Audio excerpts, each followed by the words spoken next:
You know that feeling, right? That heavy, I just can't vibe when you're staring down a big task. And what's our first instinct? We call ourselves lazy. But what if? What if that feeling isn't a character flaw at all?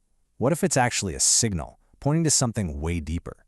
Well, in this explainer, we're going to tear apart what we think is laziness and put it back together in a whole new way. Okay, so here's the central idea we're diving into, and honestly, it's a pretty bold claim. Laziness, boredom, procrastination, turns out they might not be different problems. The idea here is that they're all just symptoms of the exact same thing: fear. I know, that's a total 180 from how we usually think about it, so let's really break this down. All right, so first things first, let's talk about this laziness myth. It's like a reflex, isn't it? The second we don't live up to our own expectations or what we think society expects of us, bam, we slap these negative labels on ourselves. And man, that story we tell ourselves, it's a really powerful one. And honestly, it can be pretty damaging. Lazy, bored, unmotivated, procrastinator. I bet at least one of those sounds pretty familiar, right? We use these words to explain why we're not doing things, and we start treating them like they're a permanent part of who we are. We think that's the root of the problem. But here's the big question. What if they're not the cause at all? What if they're just the symptoms? And this is where we get to the big twist.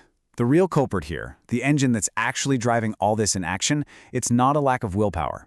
Nope, it's fear.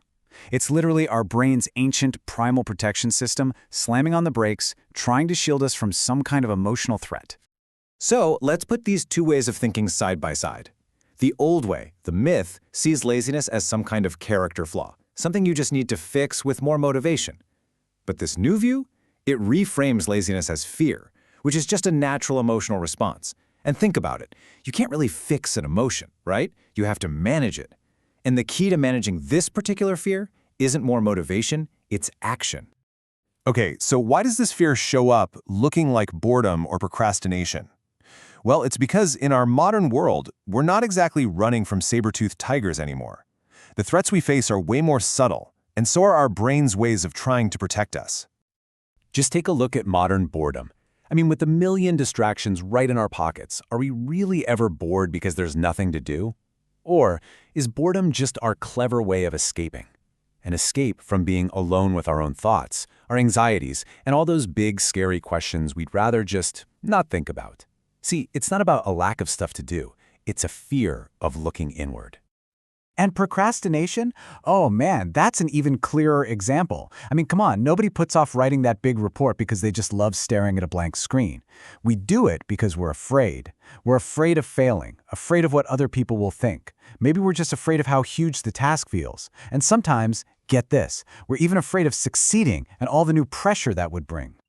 All right, so if the problem is fear, what's the fix? What do we do? Well, the solution is actually a super practical, action-based strategy that has its roots in Stoicism. And it all kicks off by looking at a very, very famous slogan in a completely new light. You know, we all hear, just do it, and we think it's this motivational command, like we're supposed to just magically create motivation out of thin air. But this whole framework, it flips that idea completely on its head. It says motivation doesn't come before you act. Motivation follows action. The act of doing is the antidote to the fear. It's all about creating that first little bit of forward momentum. It doesn't matter how small it is. Okay, to really get this, let's use a metaphor. Imagine every big, important task you're avoiding has its own dog of fear. The second you hesitate, you see it way off in the distance. Then you start to procrastinate, scrolling on your phone, doing some busy work, and that dog starts getting closer and your anxiety starts to build. But then, the moment you take action, the very instant you just do it and start the task, you start moving. Now, the dog doesn't just disappear. The fear is still there, but it stops getting closer. You're outrunning it. And that constant motion, that's the absolute key to keeping the fear at a distance you can handle. So what does all this mean for you personally?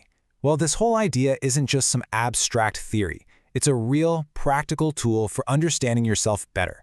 It's basically an invitation to become a detective of your own emotions. And here is probably the most powerful takeaway of all. That feeling you've been calling laziness, it's not a curse, it's a gift. Seriously. Think of it like a compass. It's not a sign that you're broken, it's a sign that's telling you exactly where you need to look. That compass is pointing directly at the tasks, the conversations, the projects that are connected to your biggest fears. which also means they're pointing to your biggest opportunities for growth.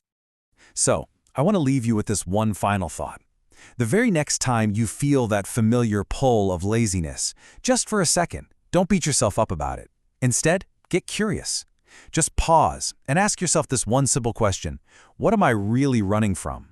Because the answer to that, well, it might just change everything.